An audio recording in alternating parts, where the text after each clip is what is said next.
Benvenuti ad un nuovo episodio dei Beceri Videoludici Show, questa volta dedicato al 32-bit Siga e ad un bello aggeggio ad esso dedicato, ma prima sigla!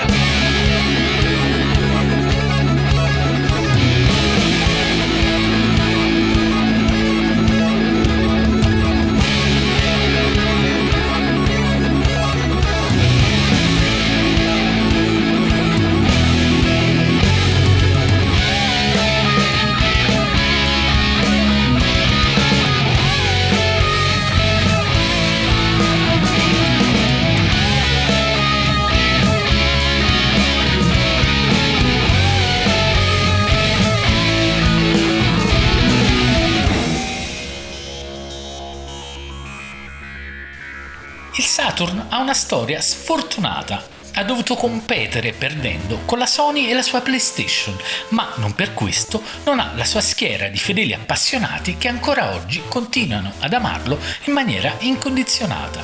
Non è un caso, infatti, che alcune aziende piccole e medie continuino a supportare questa macchina a livello hardware e poi con un testimonial così.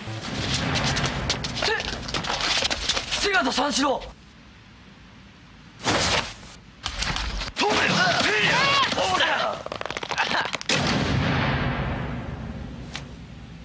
セガ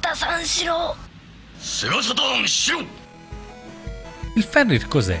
Viene definito ODE, che sta per Optical Drive Emulator, che con una veloce traduzione diventa emulatore di disco ottico. Quindi va in sostituzione del vostro lettore CD e tutto verrà letto da un SD card appositamente preparata e inserita in questo device. Per precisare, Fenrir non è il primo ODE creato per il Saturn, ma ne esiste già uno chiamato RIA o FIBI a seconda della versione per il lettore a 20 o 21 pin, creato da un tipo, a dir la verità, non molto simpatico, creatore anche del GDEMU per Dreamcast, che sono praticamente introvabili e che vengono prodotti in pochissimi pezzi. Soprattutto è un macello acquistarli nelle piccole finestre di disponibilità.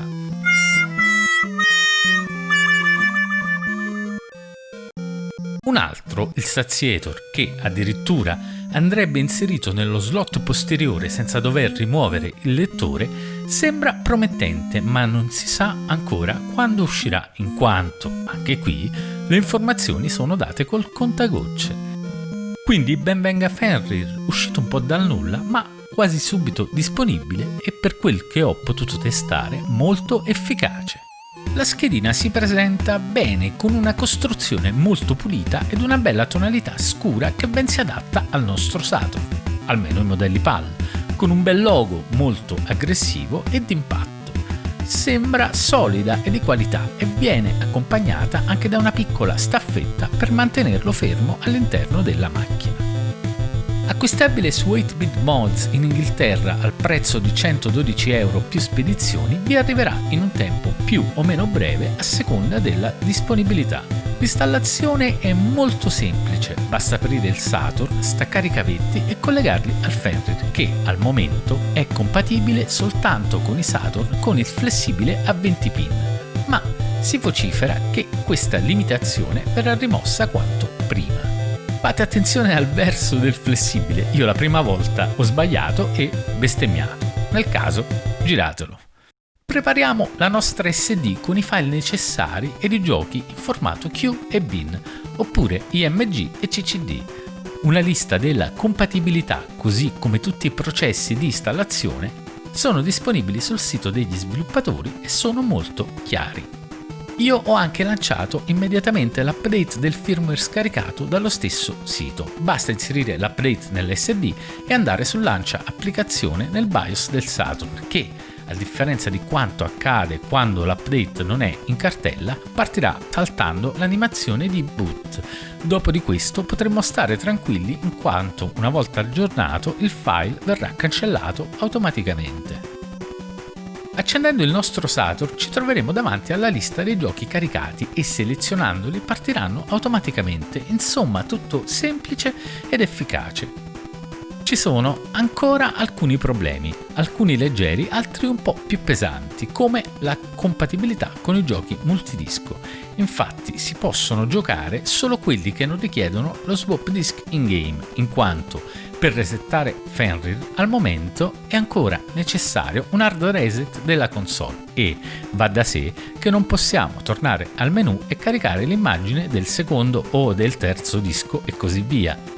A dire il vero, i giochi che utilizzano questa modalità sono davvero una manciata, quindi ad occhio e croce credo che abbia una compatibilità maggiore del 98% dell'intera libreria. Da una lista compilata in modo parziale ma abbondante ne ho contati circa 11, per lo più giapponesi. Può succedere che qualche immagine non funzioni, ma provarne un'altra spesso risolverà il problema. Ad esempio, un Radiant Silvergun in versione giapponese mi è capitato che rimanesse sul loading a tempo indefinito, ma una versione diversa è partita tranquillamente. Abbiamo due possibilità di boot: far partire direttamente il gioco con A oppure utilizzare un metodo dei vecchi firmware utilizzando B, che ci farà tornare al BIOS del Saturn e lanciare il gioco su lancia applicazione. Su consiglio degli autori, quindi, se qualcosa non dovesse partire, prima di andare nel panico, provate questa seconda modalità.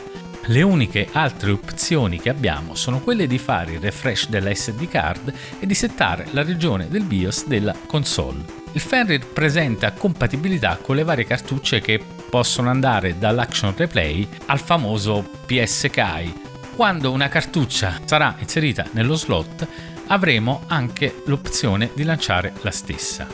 Tutto si comporta benissimo, i caricamenti sono veloci, i full motion girano benissimo, insomma, pollice in su per il Fenrir. Ottimo rapporto qualità-prezzo, disponibilità adeguata, aggiornamenti continui, compatibilità ottima. Che sia lode definitivo per il Saturn? Solo il tempo ce lo dirà.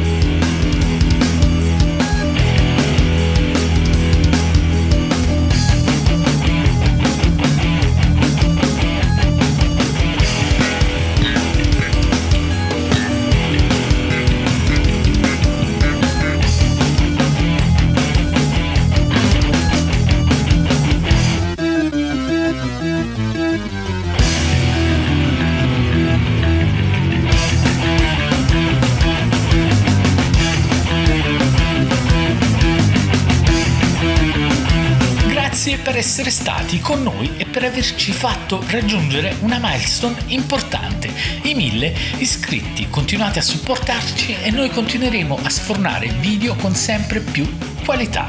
Se non l'avete ancora fatto, dateci un bel mi piace ed iscrivetevi. Vi ricordo che, se volete, in descrizione trovate tutti i modi per aiutarci, da Amazon a Patreon a PayPal, e come sempre alla prossima.